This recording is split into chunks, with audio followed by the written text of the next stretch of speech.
بسم الله الرحمن الرحيم. الحمد لله نحمده ونستعينه ونستغفره ونؤمن به ونتوكل عليه ونعوذ بالله من شرور أنفسنا ومن سيئات أعمالنا، من يهده الله فلا مضل له ومن يضلله فلا هادي له، ونشهد أن لا إله إلا الله وحده لا شريك له، ونشهد أن سيدنا ومولانا محمدا عبده ورسوله صلى الله عليه وعلى آله وأصحابه وبارك وسلم تسليما كثيرا. أما بعد، فأعوذ بالله من الشيطان الرجيم. بسم الله الرحمن الرحيم. يا أيها الذين آمنوا قوا أنفسكم وأهليكم نارا. قال النبي صلى الله عليه وسلم: كل مولود يولد على الفطرة، أو كما قال النبي عليه الصلاة والسلام: رب اشرح لي صدري ويسر لي أمري واحلل عقدة من لساني يفقهوا قولي. اللهم صل على سيدنا مولانا محمد في أول كلامنا.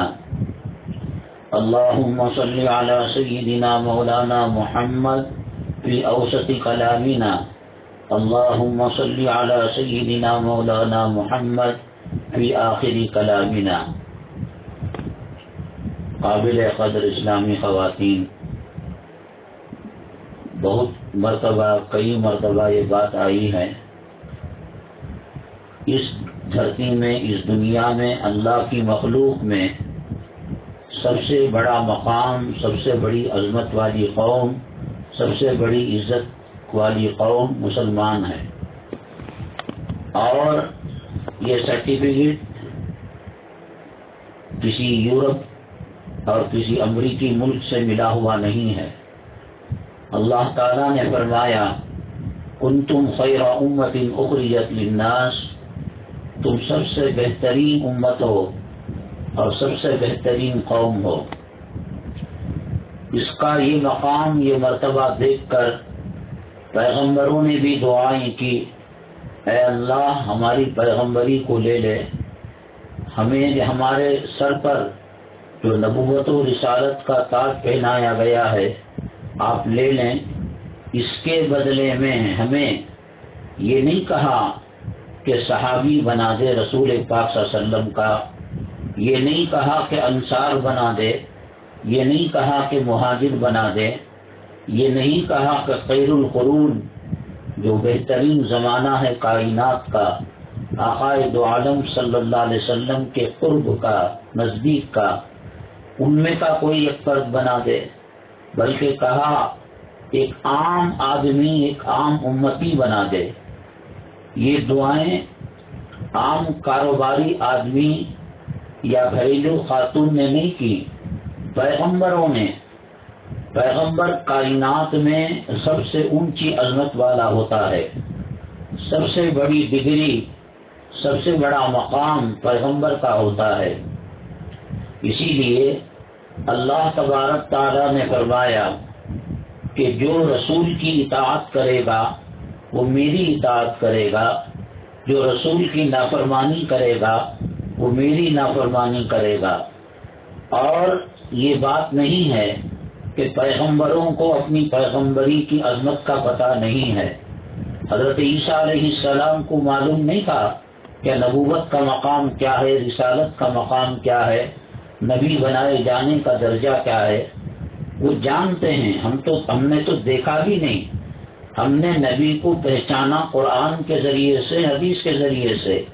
نبوت کیا ہوتی ہے، رسالت کیا ہوتی ہے، آدمی مومن و مسلمان کب بنتا ہے، کافر و مشرک دہریہ کب بنتا ہے، یہ ہم نے قرآن سے سیکھا اور رسول پاک صلی اللہ علیہ وسلم کی روایتوں سے سیکھا. لیکن پیغمبر کے اوپر وحی آتی تھی اور وحی آنے کے بعد آپ کی کیفیت بدل جاتی تھی اور جسم کے اندر تھوڑا سا رد و بدل ہونے لگتا تھا. جنہوں نے جبرائیل علیہ السلام سے ڈائریکٹ اللہ کا کلام لیا اور اللہ تعالیٰ کے پیغام کو حاصل کیا. ہم 1400 سال بعد اس کا تصور بھی نہیں کر سکتے کہ وحی کیا ہوتی ہے، پیغمبری کیا ہوتی ہے، نبوت کیا ہوتی ہے، رسالت کیا ہوتی ہے، صحابیت کیا ہوتی ہے، ولی کون ہوتا ہے، قطب کون ہوتا ہے، غوث کون ہوتا ہے، ابدال کون ہوتے ہیں، مفسرین کس کو کہا جاتا ہے، محدثین کس کو کہا جاتا ہے، فقہاء کس کو کہا جاتا ہے، اصحاب علم کس کو کہا جاتا ہے، اصحاب القرآن کس کو کہا جاتا ہے. یہ تو وہ زمانہ چلا گیا. اس کے باوجود آج بھی الحمدللہ مومن مسلمان طبقہ ان چیزوں کو پہچاننے کی کوشش کرتا ہے. بہرحال ان پیغمبروں کو اس کی قدر نہیں تھی، الیاذ باللہ، ایسی کوئی بات نہیں. جیسے بچے کے ہاتھ کے اندر چمکتا پتھر رکھ دیں اور ایک جو ہے ہیرا رکھ دیں، ہیرا ابھی پالش کرنا باقی ہے اور پتھر کو چمکایا گیا ہے، تو بچہ پتھر لے لے گا، وہ ہیرے کو جو کروڑوں روپے کا ہے اس کی طرف توجہ نہیں کرے گا. تو یہ اس کی نادانی، کم علمی ہے. ایسی بات نہیں ہے کہ پیغمبروں نے اپنی ذمہ داری کو پہچانا نہیں. نبوت کیا کہتے ہیں ان کو الیاذ باللہ. اللہ تبارک تعالیٰ پیغمبر کو پیغمبر بناتے ہیں تو سب سے پہلے ان کا کام یہ ہوتا ہے کہ اپنی نبوت پر آپ ایمان لانا. حضرت عیسیٰ علیہ السلام نبی بعد میں ہیں، موسیٰ علیہ السلام بعد میں ہیں. پہلے اپنے آپ پر ایمان لانا. اپنی دکان کی کوالٹی کو مانتا نہیں اور دوسروں کے کارخانے کی بات کرنے لگا، یہ مزاج نہیں. پہلے خود ایمان لانا. ایمان لانا بولے تو اس کی حقیقت کو پہچاننا. اس کے بعد بھی ان کو کیا نظر آیا ایسا کہ مسلمانوں کی ایسی قوم اللہ نے جس کو حرام قرار دیا اس کو اپناتی ہے، نماز کا اہتمام نہیں کرتے. ایک گز زمین کے لیے صدیوں اور نسلوں تک لڑائی اور جھگڑا ہوتا رہتا ہے. اسی لیے اللہ تبارک تعالیٰ نے جب فرشتوں سے کہا کہ ہم ایک ایسی مخلوق زمین پر بھیج رہے ہیں، وہ بنو آدم کی مخلوق ہے، آدم اور حوا کے بچے ہیں. فرشتوں نے کہا اے اللہ، کوئی اور قوم نہیں ملی، کوئی اور قوم نہیں بن سکتی کیا؟ اتجعل فیہا من یفسد فیہا ویسفک الدماء، وہ خون خرابہ کریں گے، لڑائی کریں گے، جھگڑا کریں گے اور زمین کو خون سے سرخ کر دیں گے اور لال کر دیں گے. یہ اللہ تبارک تعالیٰ کے علم میں بھی ہے. پھر بھی اللہ تبارک تعالیٰ نے فرشتوں سے مشورہ نہیں لیا کہ یہ کرنا ہے یا نہیں کرنا. اللہ کو بنانا تھا. اللہ پر کس کا حکم چل سکتا ہے؟ سب پر اللہ کا حکم چلے گا. اللہ تعالیٰ پر کوئی اپنا حکم نہیں جاری کر سکتا. تو اتنا پہچاننے کے بعد انہوں نے کہا کہ رسول پاک صلی اللہ علیہ وسلم کی امتیوں میں ایک عام امتی بنا دے. رابعہ بصریہ بھی نہیں، حسن بصری بھی نہیں، امام بخاری بھی نہیں، امام مسلم بھی نہیں، امام ترمذی بھی نہیں.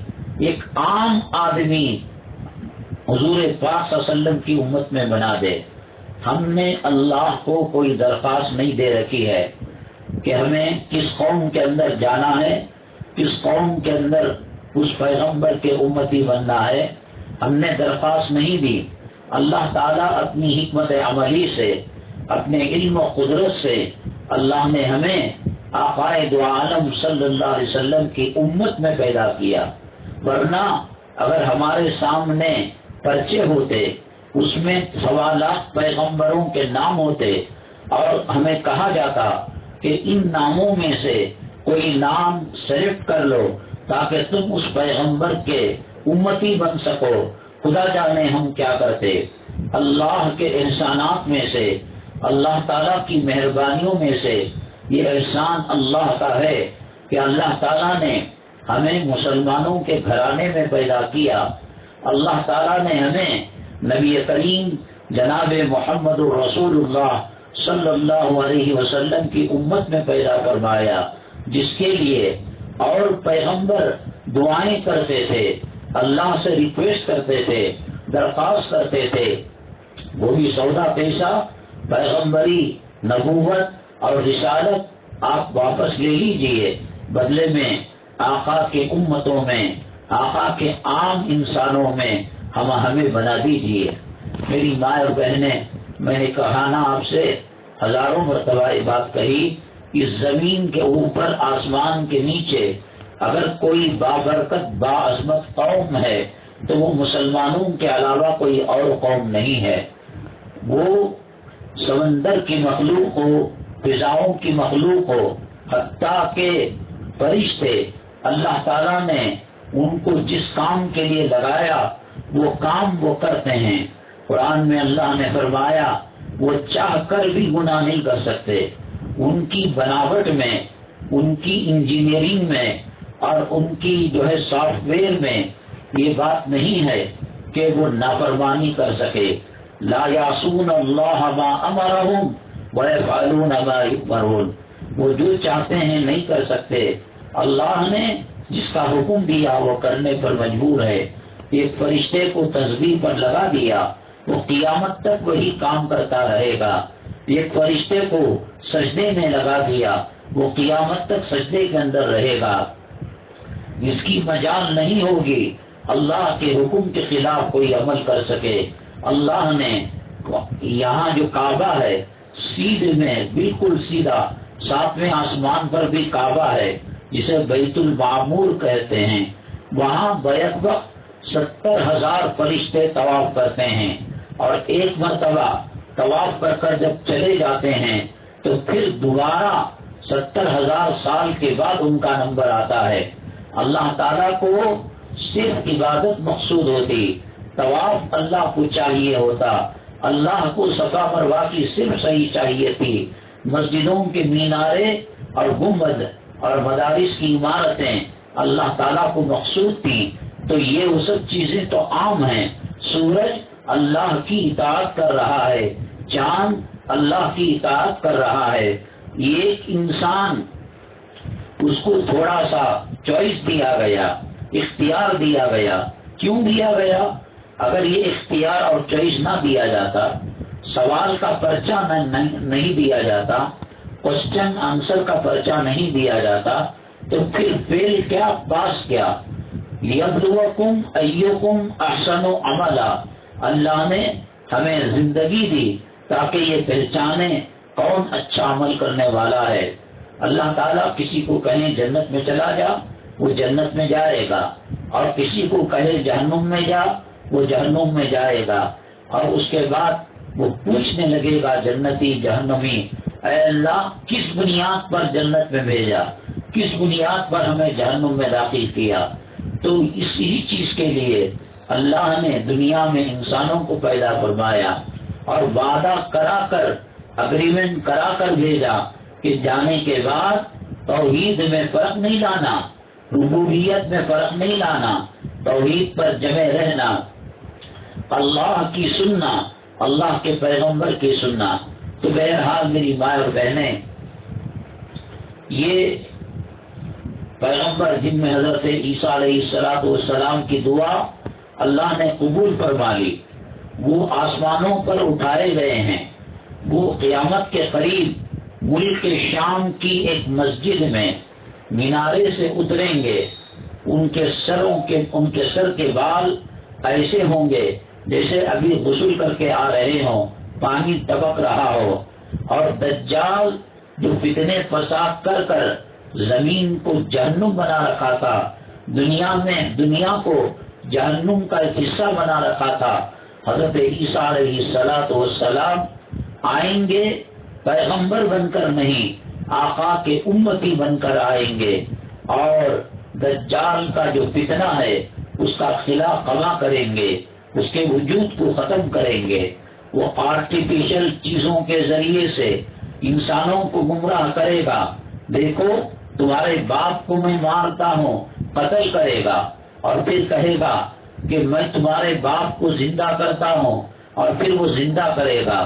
تاکہ دھوکہ دینے کے لیے میں اللہ ہوں، میں زندہ بھی کر سکتا ہوں، میں مار بھی سکتا ہوں، میں امیر بھی بنا سکتا ہوں، فقیر بھی بنا سکتا ہوں۔ موجودہ زمانے کے اندر جو ٹیکنالوجی ہے، آرٹیفیشل وہ جو ہے سافٹ ویئر، یہ سب چیزیں دجالی فتنے ہیں۔ انسان کو راہ راست سے ہٹانے کے لیے، صراط مستقیم سے ہٹانے کے لیے، اور پورے مسلمانوں کا خاص طور سے ڈیٹا کیا ہے، اس کا مزاج کیا ہے، کھانے کا ہے، سونے کا ہے، مرد و عورت سے فائدہ اٹھانے کا ہے، کھیتی باڑی کرنے کا ہے۔ ایک سم کارڈ آپ لینے کے لیے جائیں، ایک جو ہے آپ موبائل لینے کے لیے جائیں، اس کے اندر ایسی چیزیں پوچھی جاتی ہیں، آپ کا ڈیٹ آف برتھ کیا ہے، آپ کا بلڈ گروپ کیا ہے، کون سی بینک کے اندر آپ کا کھاتا ہے، اور کتنا بیلنس اس کے اندر ہے۔ اصل میں دجال اپنے نسلوں کو اور اپنے خادموں کو دنیا میں پھیلا دیا، اور تمام لوگوں کا وہ معلومات حاصل کر کے رکھتے ہیں، ڈاٹا رکھتے ہیں، اور جب یہ فتنہ بپا کرنے کے لیے آئے گا، جیسے میں ہوں تو مجھ سے کہے گا کہ تم جو ہے دارالعلوم میں فلاں سال فارغ ہوئے، حافظ فلاں مدرسے میں ہوئے، تمہارے باپ کا نام یہ ہے، تمہارے بیوی اور بچوں کا نام یہ ہے۔ میں سٹ پٹا جاؤں گا، کروڑوں لوگوں میں یہ کیسے ہمارے باپ کا نام بول رہا ہے، اولاد کا نام بول رہا ہے، اور اچانک میرے اندر یہ قسم کی ہیبت طاری ہو جائے گی۔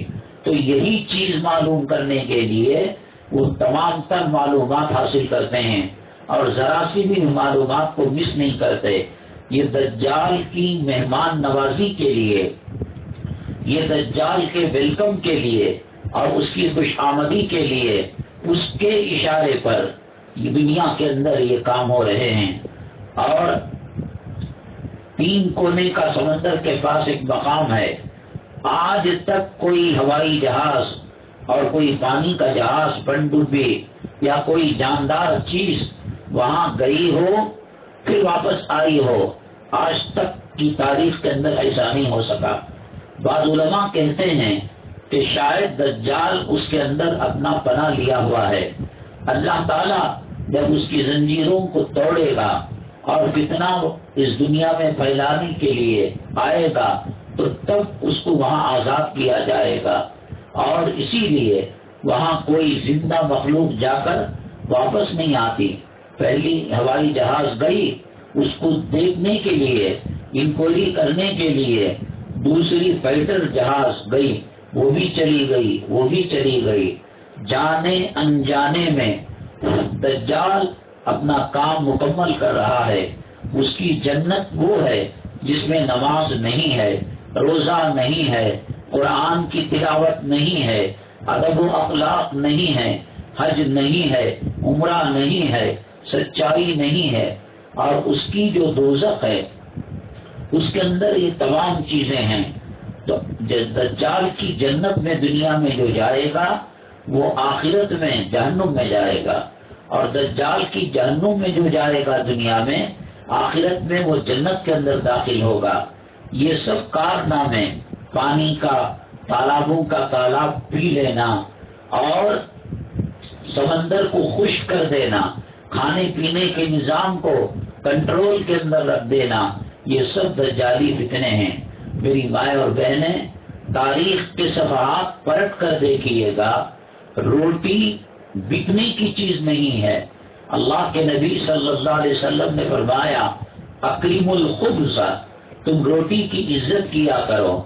مہمان جب کسی گاؤں کے اندر جاتا ہے اور وہاں مسجد میں نہیں رکتا، سرائے خانہ ہوتا ہے، مہمان خانہ ہوتا ہے، اس میں اس کو رکنے کی اجازت ہوتی ہے۔ اسٹور لے کر ساتھ نہیں جاتا، ریڈی میڈ کھانے کا تصور نہیں۔ ابھی کچھ سال پہلے تک لڑکی والے لڑکا دینے سے، لڑکے کو اپنانے سے اس لیے انکار کرتے کہ بھائی یہ تو ہوٹلوں میں بیٹھ کر چائے پیتا ہے، یہ ہوٹلوں کا کھانا کھاتا ہے۔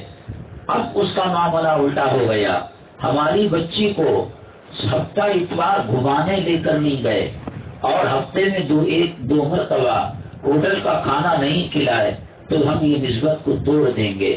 معاملہ الٹا تھا، پہلے گاؤں والوں کی ذمہ داری تھی آنے والے مہمان کے کھانے کا نظم کرے اور اس کے آرام کا جو ہے خیال کریں اور اسے کیا چاہیے کیا نہیں چاہیے وہ سب اس کو دیکھا کریں۔ تو بہرحال یہ جو کھانے کے بکنے کا جو سسٹم ہے، ابھی 5 سال 7 سال پہلے تک جو اسلامی ممالک ہیں بالخصوص حجاج کرام جو حج بیت اللہ کو جاتے ہیں، انہوں نے دیکھا ہوگا ہوٹل پاکستان کی ہو، ہوٹل بنگلہ دیش کی ہو، ہوٹل جو ہے انڈیا کی ہو، وہاں سالن خریدنا پڑتا ہے۔ 5 ریال میں 10 ریال میں سالن لے لیا اور روٹی ٹوکرا لا کر رکھ دیتے، یہ کھاؤ 20 کھاؤ 25 کھاؤ، لے کر نہیں جانا، وہ فری تھا۔ کیوں؟ اس لیے کہ حدیث میں آتا ہے اس کی عزت کیا کرو، اور عزت والی چیز کو بیچا نہیں جاتا۔ کون ہے جو اپنی بیوی کا سودا کرے گا؟ کون ہے جو اپنی اولاد کا سودا کرے گا؟ غلاموں کی اور کنیزوں کی خرید و فروخت ہو سکتی ہے۔ انسان کو اللہ نے باعزت بنایا، اب معاملہ الٹا ہو گیا، روٹی خریدو تو سالن تھوڑا سا ملے گا، اڈلی خریدو تو تھوڑا سا چٹنی ملے گی۔ یہ سب نظام جو چل رہا ہے یہ دجال کے اشاروں پر چل رہا ہے۔ یہ جو ہے پیسہ کوئی اب جیب میں نہیں رکھتا، پرس میں نہیں رکھتا، چوری ہونے کا اندیشہ ہے، گم ہو جانے کا اندیشہ ہے۔ تو دجال نے چال چلی کہ پیسہ رکھے بغیر جیب میں موبائل میں اس سے سب کچھ کام ہو جاتا ہے، اور کرتے کرتے کرتے کرتے اب تو میں نے دیکھا کہ بعض جو سگنل آتے ہیں وہاں پر لوگ بھیک مانگتے ہیں۔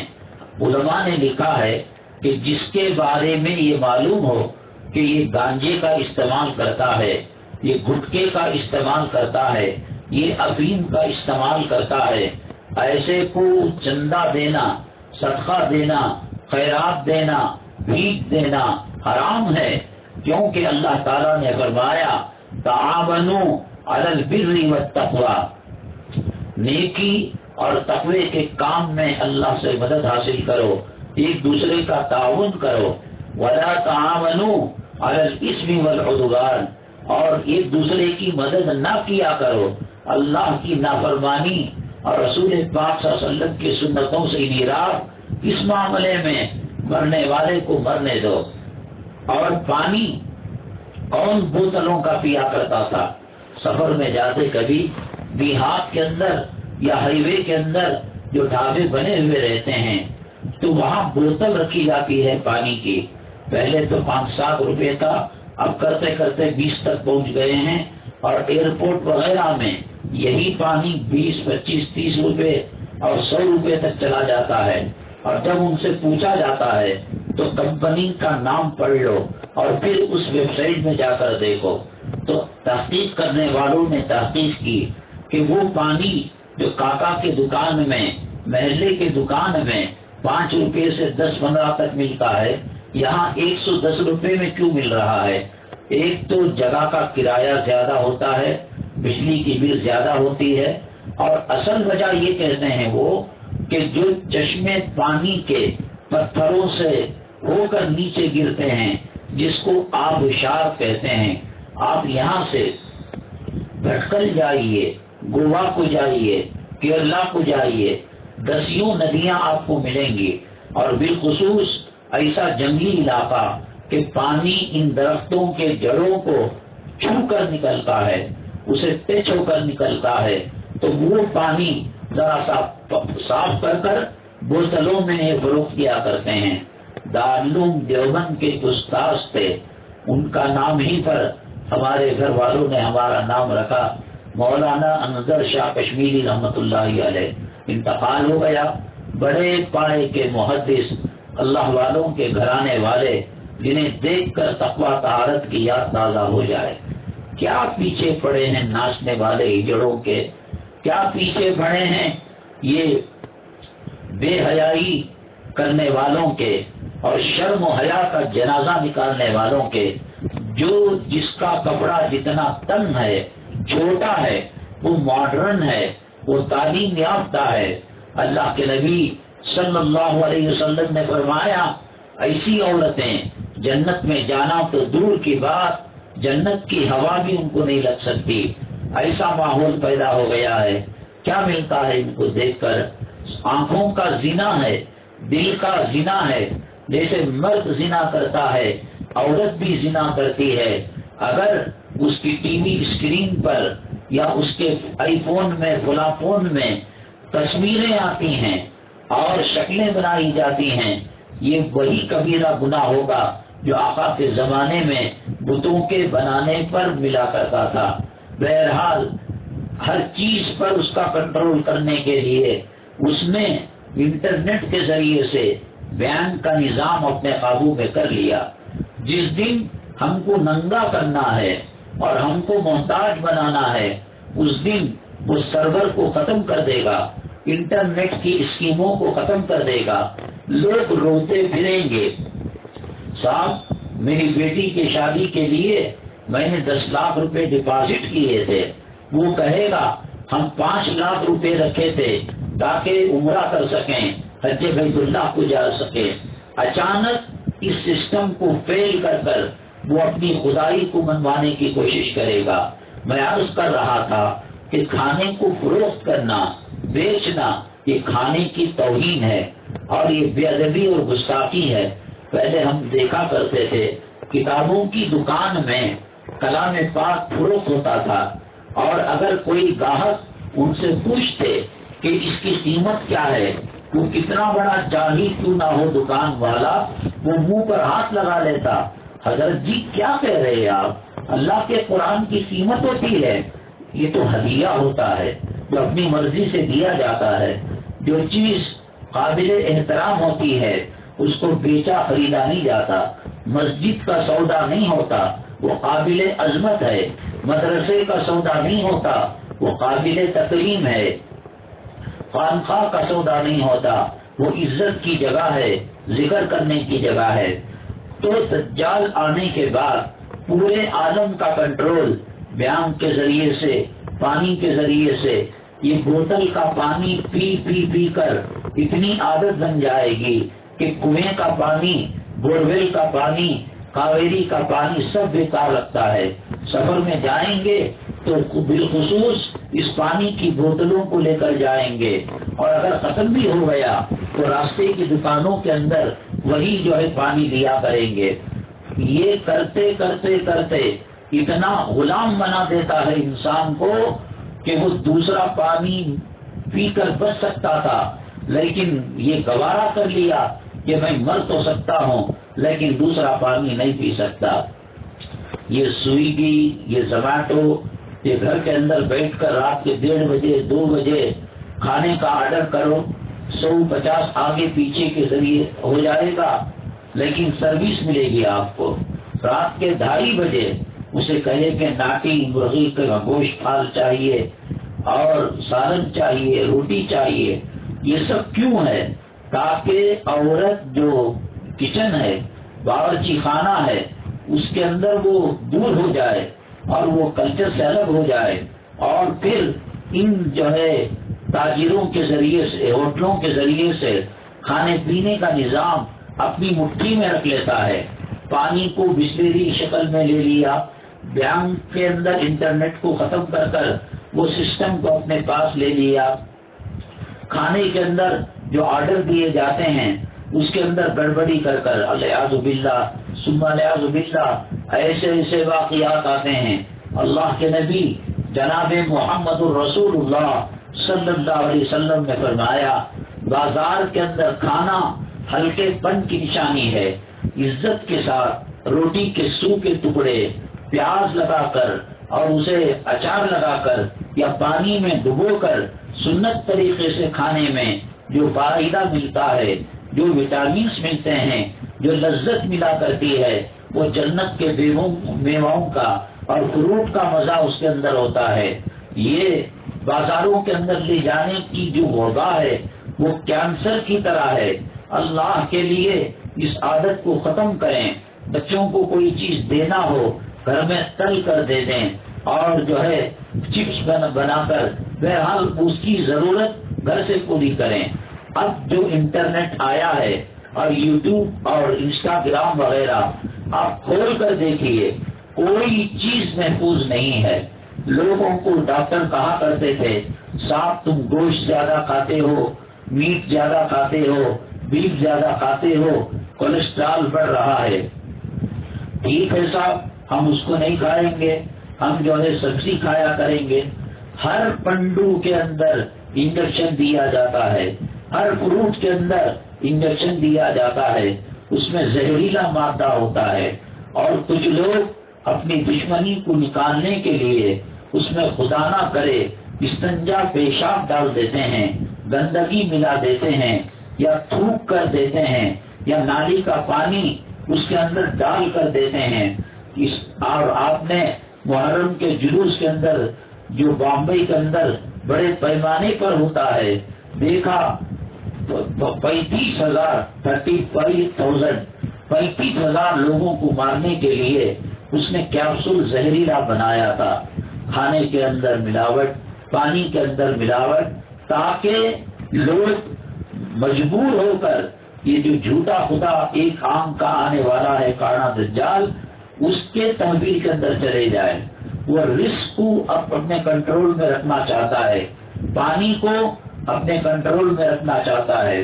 بہرحال میری بھائی اور بہنیں بہت زیادہ ضروری ہے.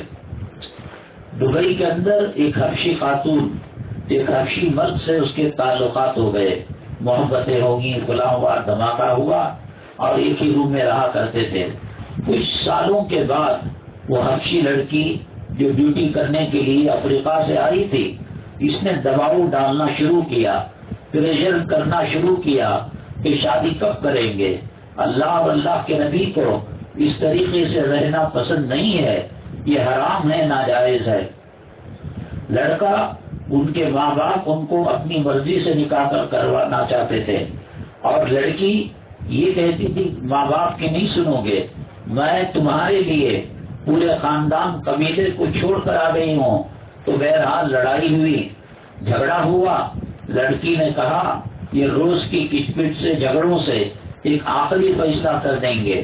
تو اس نے بہترین قسم کی چھری لی اور لڑائی کی اپنے خاوند سے اور اس کو ذبح کر دیا اور اس کو موت کے گھاٹ اتار دیا. پھر اس کے بعد خون کے دھبے جو ٹائلسوں پر ماربل پر پڑے تھے ان کو دھو لیا اور گوشت کو کیا کرے ٹکڑے ٹکڑے بنا کر بریانی بنا کر افطاری کے لیے وہ مرد کے گوشت کے ٹکڑے اس نے جو ہے یہ کیے. ابھی اتنا شرمیلا واقعہ پیش آیا کہ آپ شاید سمجھیں گی یہ بے حیائی والی بات ہے. جو ناپاکی کا خون آتا ہے, بلڈ آتا ہے, وہ ویلکم شربت کے اندر اب ایک نیا رواج شروع ہوا ہے. وہ رواج کیا, جاتے ہی کھانا, کچھ دیر کے بعد پینا, پھر کچھ دیر کے بعد جو ہے حملہ کرنا کسی ملک پر. ایسا نہیں کہ انسان کھا رہا ہے, سب غریب لوگ ہیں بیٹھے ہوئے ہیں شہری کے اندر, افطاری کے اندر. جو مالی کے مکان ہے اسے گھور گھور کر دیکھتے ہیں یہ کب کہے گا, یہ کہے گا چلو بسم اللہ شروع کرو.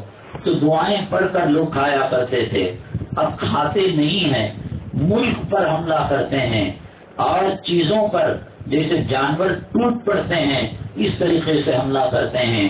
اللہ کے نبی جناب محمد رسول اللہ صلی اللہ علیہ وسلم نے فرمایا کہ کھاؤ پیو لیکن اسراف نہ کیا کرو. تو اور آپ کے دسترخوان میں آپ سید الانبیاء ہیں, آپ ساقی کوثر ہیں, آپ شافی محشر ہیں, آپ امام الاولین ہیں, آپ امام الآخرین ہیں. جب منو سلوا جنت کا میوہ بنو اسرائیل کے لیے آ سکتا ہے اور جب مائدہ دسترخوان حضرت عیسیٰ علیہ السلام کی قوم کے لیے آ سکتا ہے تو میرے حبیب پاک صلی اللہ علیہ وسلم اللہ کے دربار میں ہاتھ اٹھائیں اور کہیں اے اللہ پچھلی قوموں کو جنت کے میوے کھلائے اور جنت کی نعمتوں سے مالا مال کیا.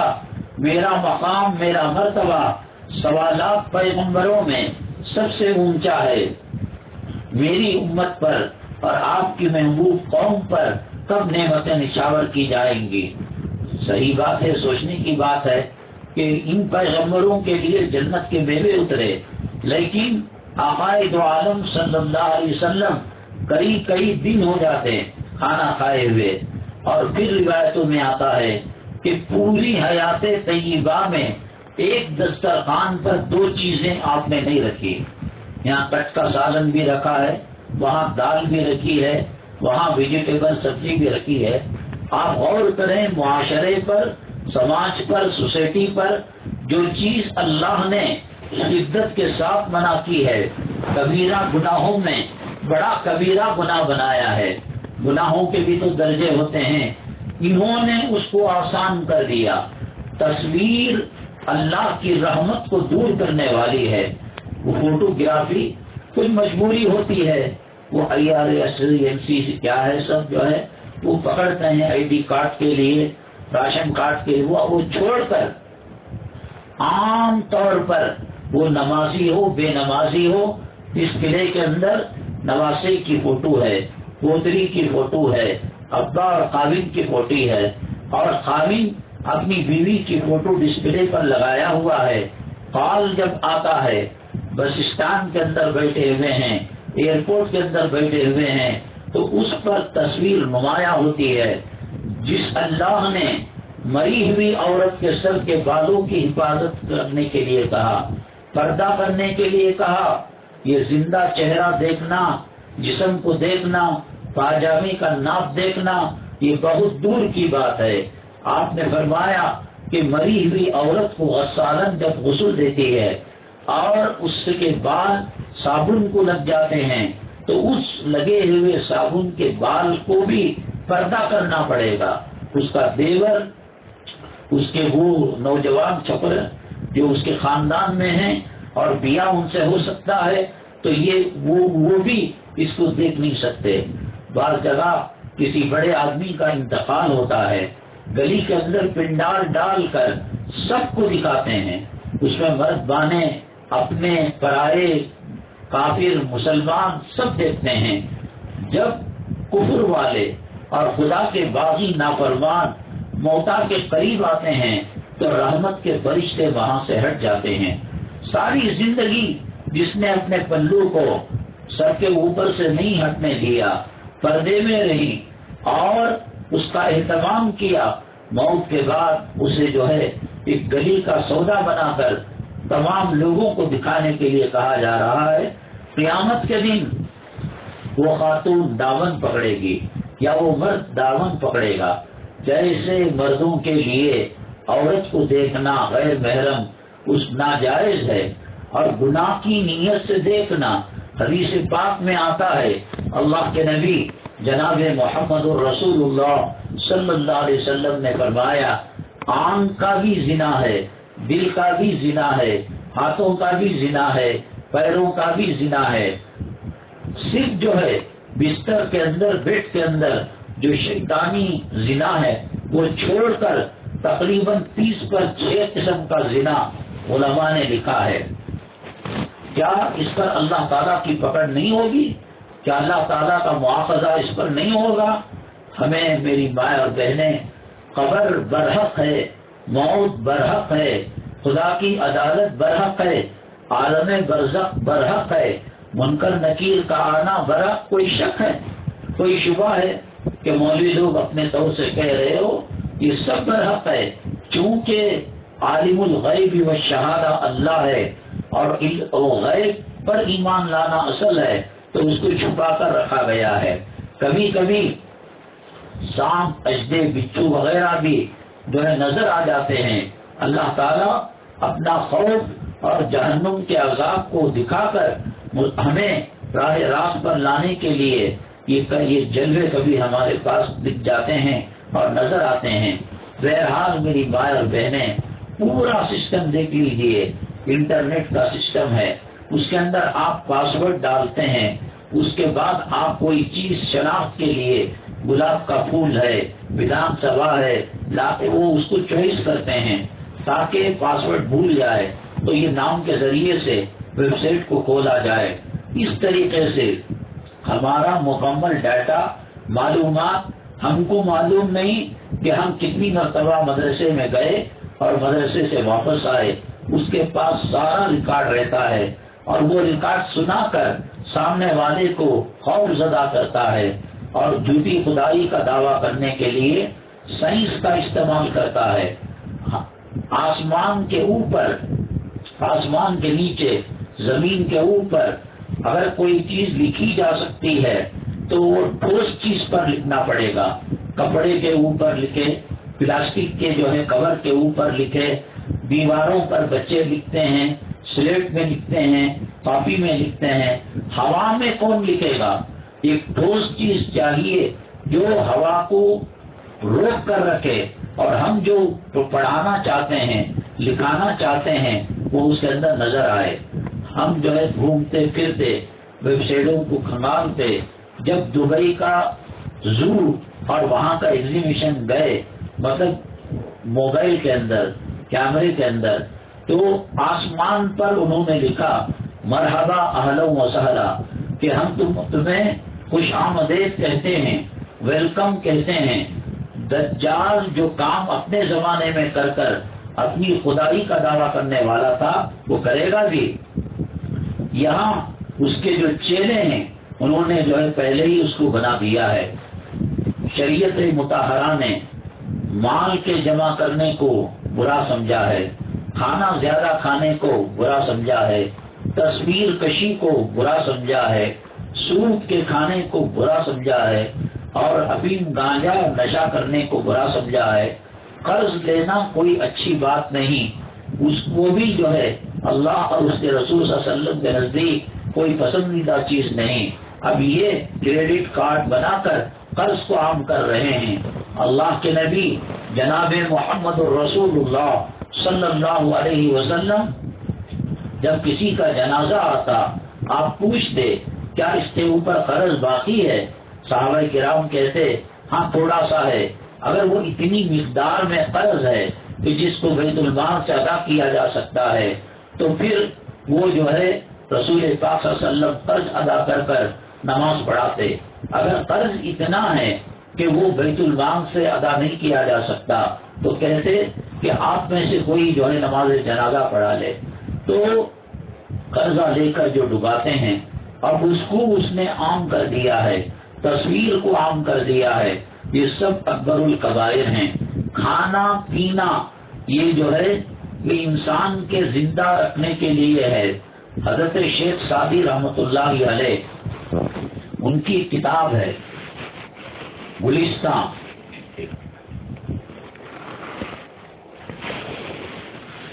اس کے اندر انہوں نے واقعات لکھے ہیں، اور بوستان بھی ان کی کتاب ہے۔ اس میں ایک جگہ ایک بزرگ فرماتے ہیں دنیا ساری چیزیں انسان کے محتاج ہیں اور انسان کھانے پینے کے لیے نہیں پیدا کیا گیا۔ جہاں رسول پاک صلی اللہ علیہ وسلم کے دستر پر 2 کھانے نہیں جمع ہوئے، 3 مہینے تک چولہا بجھتا تھا۔ غزوہ خندق کے موقع پر صحابہ کرام کے پیٹوں پر 1 پتھر تھا، آپ کے پیٹ پر 2 پتھر تھے۔ جو اللہ جنت کا میوہ بنو اسرائیل کے لیے اتار سکتا ہے، وہ اللہ جو مائدہ جنت کا دسترخوان حضرت عیسیٰ علیہ السلام کی قوم کے لیے نازل کر سکتا ہے، کیا وہ اللہ جو جس کو ساقی کوثر بنایا، شافی محشر بنایا، ایک وقت کی روٹی نہیں دے سکتا، ایک وقت کا کھانا نہیں دے سکتا، اور عمدہ کپڑے، قیمتی کپڑے نہیں دے سکتے؟ اللہ کے نبی صلی اللہ علیہ وسلم کا گھرانہ کیسا تھا؟ اگر مانگتے کیا نہیں ملتا، لیکن اسلام کا مزاج یہ ہے کہ کم کھایا جائے۔ اب جو ہے انسٹاگرام پر ریلیں بنتی ہیں، وہ بیکری، وہ ہوٹل، وہ دکان جو چھپ گئی تھی مکھیوں کے اندر، غلاظت کے اندر، نالے کے پانی کے بہنے کی جگہ، اب یہ اینکر زبردستی کے ہیرو اس کا اشتہار کرتے ہیں 15,000 20,000 روپے لے کر وہاں پر غیر محرم خواتین، ہر جگہ یہی حیدرآباد میں خاص طور سے یہ جو ہے کمپٹیشن چلتا ہے، ایک مندی کی پلیٹ لے کر یا کسی جو ہے شین میں بریانی مٹھا یہ پیپسی وغیرہ رکھ کر ہوٹل والا اپنی شہرت کے لیے کہتا ہے کون یہ کھائے گا پیے گا اس کو 20,000 روپے دیے جائیں گے، یا یہ جو فریج ہے یا اے سی کا سیٹ ہے وہ دیا جائے گا۔ بڑھاوا دیا جا رہا ہے کھانے کو۔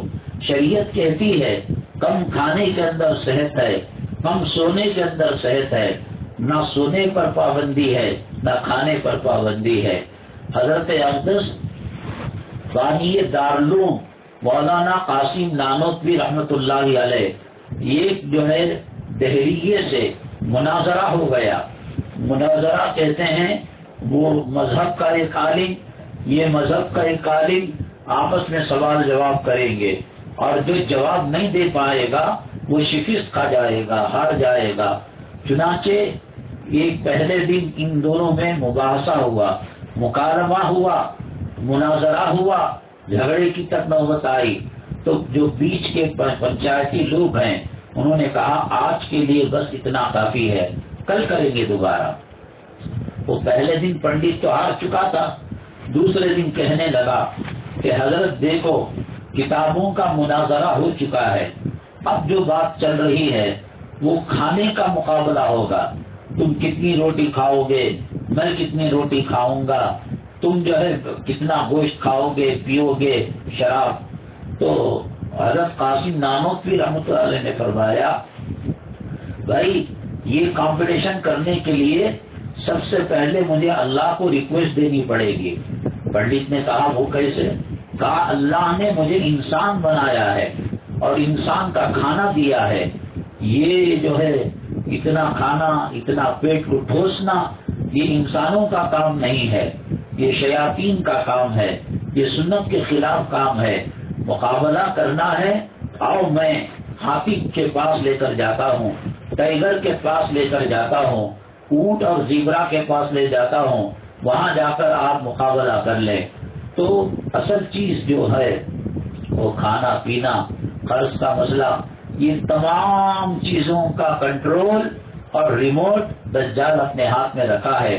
اب جس اسپیڈ سے ترقیات ہو رہی ہیں اور قوم آگے بڑھ رہی ہے سائنس اور ٹیکنالوجی میں، جو کل سوچا کرتے تھے آج اس کو دیکھ رہے ہیں، تو ایسا لگتا ہے کہ بہت جلد دجال ملعون اس دنیا میں آنے والا ہے۔ اللہ کے نبی صلی اللہ علیہ وسلم سورہ کہف کو جمعہ کے دن پڑھنے کی فضیلت بیان فرمائی، اور آپ نے کہا جس نے جمعہ کے دن سورہ کہف کو پڑھا اگلی جمعہ تک اس کے ساتھ اللہ کا دیا ہوا ایک نور اس کے ساتھ رہے گا، ایک روشنی اس کے ساتھ رہے گی۔ علماء نے پوچھا، علماء نے تحقیق کی کہ آخر یہ کیوں سورہ کہف پڑھنے پر زور دیا جاتا ہے، تو پھر رسول پاک صلی اللہ علیہ وسلم کی روایتوں کے آئینے میں اور حدیثوں کے آئینے میں یہ چیز دیکھی گئی ہے کہ اللہ کے نبی صلی اللہ علیہ وسلم کی حیات طیبہ کیسی ہے اور آپ کی زندگی کیسے گزرا کرتی تھی اور کس طریقے سے فخر و فاخر آپ کیا کرتے تھے۔ اصل یہ بتانا ہے کہ کھانے پینے پر زندگی لگانا یہ انسانوں کا کام نہیں ہے۔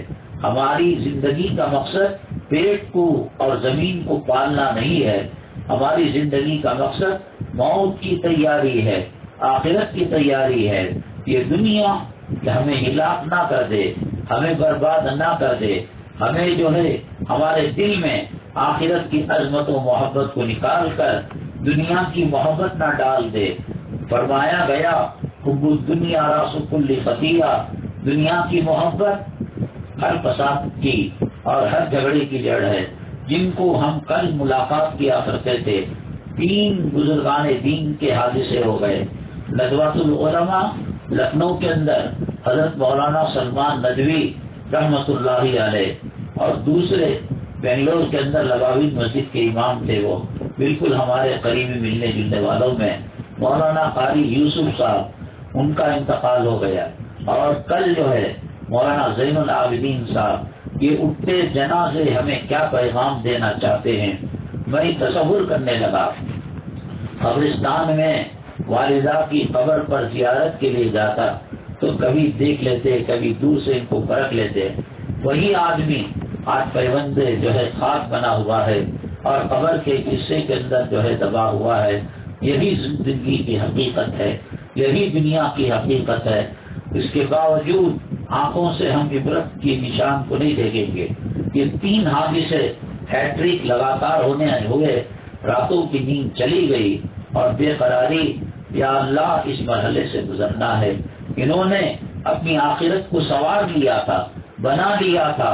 زیادہ سفر ان کے پاس سفر کا توشہ انہوں نے تیاری کر لی تھی, کب جانا کب آنا ریزرویشن کر لیا تھا. اچانک اللہ ہمیں بلائے اور پھر وَوَجَدُوا مَا عَمِلُوا حَاضِرًا, جو بھی کیا وہ آنکھوں کے سامنے رکھے. ایک پل بھی ہم اللہ کو جواب نہیں دے سکتے. میری ماں اور بہنیں, ملک کے جو حالات ہیں ان کا علاج صرف اور صرف یہ ہے کہ اللہ سے, اللہ کے نبی صلی اللہ علیہ وسلم سے محبت کی جائے اور سنت کے مطابق زندگی گزارنے کی کوشش کرے. اللہ تبارک تعالیٰ پوری دنیا کے مسلمانوں کو اپنے حفظ و امان میں رکھے. دین کے کام کرنے والے داعیوں کو, تنظیموں, تحریکوں, جماعت والوں کو اللہ تعالیٰ اپنے حفظ و امان میں رکھے. اللہ ہمارے جمعے کو قبول فرمائے, آخرت میں نجات کا ذریعہ بنائے. ہم میں جو بیمار ہیں انہیں صحت و شفا نصیب فرمائے. میاں بیوی کے جھگڑوں کو ختم فرمائے, قرض کی لعنت سے حفاظت فرمائے. ہمارے گھروں کو نورانی ماحول نماز و تلاوت کے ذریعے سے بنائے. الحمدللہ رب العالمین والصلاة والسلام على سید المرسلین وعلى آلہ وصحبہ اجمعین ومن تبعهم بإحسان إلى يوم الدين. اللهم ارحم أمة محمد صلى الله عليه وسلم. اللهم اصلح أمة محمد صلى الله عليه وسلم. اللهم فرج عن أمة محمد صلى الله عليه وسلم. سبحان ربك رب العزة